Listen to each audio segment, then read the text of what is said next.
Assalamualaikum warahmatullahi wabarakatuh. Hai guys, di sini saya dan teman-teman yang lain akan mempresentasikan tentang sumber energi alternatif kelompok 4. Berikut adalah anggota kelompok 4. Perkenalkan, nama saya Enda Aprilia, bisa dipanggil dengan Enda. Perkenalkan, nama saya Eko Chandrawira, bisa dipanggil Eko.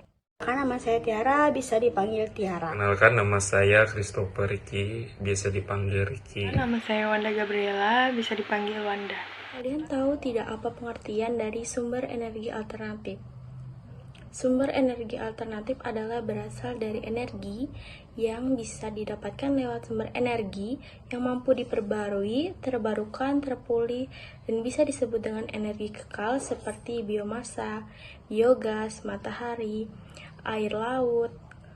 Energi alternatif adalah energi sebagai pengganti dari bahan bakar fosil. Energi alternatif adalah sumber daya yang dapat digunakan untuk menghasilkan energi sebagai alternatif dari sumber energi konvensional. Energi alternatif umumnya lebih ramah lingkungan karena memiliki dampak yang lebih rendah terhadap perubahan iklim dan lingkungan. Berikut macam-macam energi alternatif, ada 7. Yang pertama matahari, yang kedua air, yang ketiga panas bumi, yang keempat angin, yang kelima biomasa, yang keenam gelombang air, yang ketujuh biogas. Panas matahari. Matahari merupakan sumber energi terbesar di bumi, menghasilkan energi berupa panas dan cahaya panas matahari dapat diubah menjadi energi listrik. Panas matahari dimanfaatkan untuk membuat pembangkit listrik tenaga surya atau PLTS. Energi surya memanfaatkan sinar matahari untuk menghasilkan listrik. Ini dapat dilakukan dengan panel surya fotovoltaik atau PV yang mengubah sinar matahari menjadi listrik langsung, atau dengan sistem kolektor surya yang menghasilkan panas untuk pemanas air dan ruangan air. Air dimanfaatkan untuk membuat pembangkit listrik tenaga air atau PLTA. Orang banyak menggunakan bahan bakar minyak untuk penerangan, namun sekarang penerangan lebih banyak menggunakan energi listrik. Energi air memanfaatkan aliran air seperti sungai atau air terjun. Panas bumi merupakan sumber energi panas yang terbentuk secara alami di bawah permukaan bumi. Energi panas bumi memanfaatkan panas yang berasal dari dalam bumi untuk menghasilkan listrik atau panas. Ini dapat dilakukan melalui pembangkit listrik tenaga panas bumi atau PLTP atau pemanas langsung. Sumber energi tersebut berasal dari pemanas batuan dan air bersama unsur-unsur lain yang dikandung panas bumi yang tersimpan di dalam kerak bumi. Panas bumi tersebut sebagai salah satu energi yang terbaik di dunia karena uap air yang dihasilkan tersebut tidak dapat mencemari lingkungan.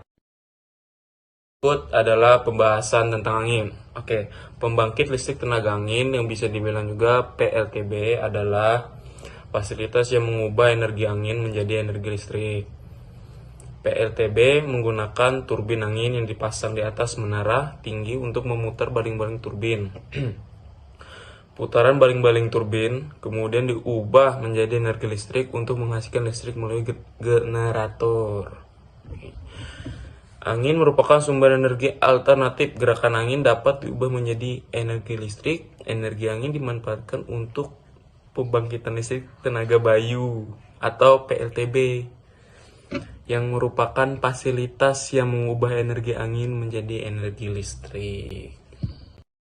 Jadi kita sekarang masuk ke pembahasan biomasa. Jadi biomasa adalah bahan yang didapatkan oleh tanaman atau tumbuhan, baik itu secara langsung atau secara tidak langsung, dan dalam jumlah besar dapat dijadikan sebagai suatu energi. Biomasa adalah massa tumbuhan dan kotoran hewan yang diolah sehingga menjadi sebuah gas. Energi biomasa menggunakan bahan organik seperti kayu, limbah pertanian, dan limbah organik lainnya untuk menghasilkan listrik, panas, atau bahan bakar bio. Kita masuk ke gelombang air laut. Oke. Pembangkit listrik tenaga gelombang laut atau yang bisa dibilang juga PLTGL adalah pembangkit listrik yang memanfaatkan energi kinetik gelombang laut untuk menghasilkan listrik. Iya. PLTGL dibangun di lingkungan perairan atau lepas pantai. PLTGL termasuk energi terbarukan karena sumber energinya terus-menerus ada akibat fenomena alam. Energi gelombang laut juga ramah lingkungan dan sifatnya dapat diperbaharui. Idealnya dibangun di tempat-tempat dengan potensi energi gelombang yang besar seperti pantai barat Eropa. Selanjutnya biogas. Energi biogas adalah gas yang diciptakan dari fermentasi tanpa oksigen atau anaerobik dari bahan-bahan organik seperti limbah kotoran ternak, tinja manusia, dan limbah pertanian.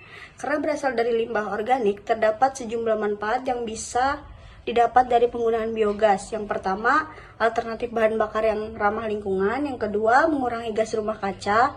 Yang ketiga, meningkatkan kualitas air dan tanah. Yang keempat, mengurangi sampah organik. Yang kelima, pengendalian limbah dan bau. Yang keenam, mendukung pertanian berkelanjutan. Kesimpulan, sumber energi alternatif adalah berasal dari energi yang bisa didapatkan lewat sumber energi yang mampu diperbarui, terbarukan, terpulihkan, dan bisa disebut energi yang kekal, seperti biomasa, biogas, matahari, dan air laut. Energi alternatif adalah energi sebagai pengganti dari bahan bakar fosil. Energi alternatif umumnya lebih ramah lingkungan karena memiliki dampak yang lebih rendah terhadap perubahan iklim dan lingkungan. Panas matahari, air, panas bumi, angin, biomasa, biogas, dan gelombang air. Namun, energi alternatif juga memiliki kelebihan dan kekurangan yang cukup signifikan. Untuk kelebihannya sebagai berikut. 1. Sumber energi bisa terbarukan. 2. Sumber energi bisa gratis. 3. Ramah lingkungan. 4. Tidak akan terjadi krisis dan kelangkaan. Adapun kekurangan dari energi alternatif. 1. Biaya instalasi awal tinggi. 2. Teknologi yang tersedia saat ini dinilai belum cukup mampu menggantikan energi konvensional.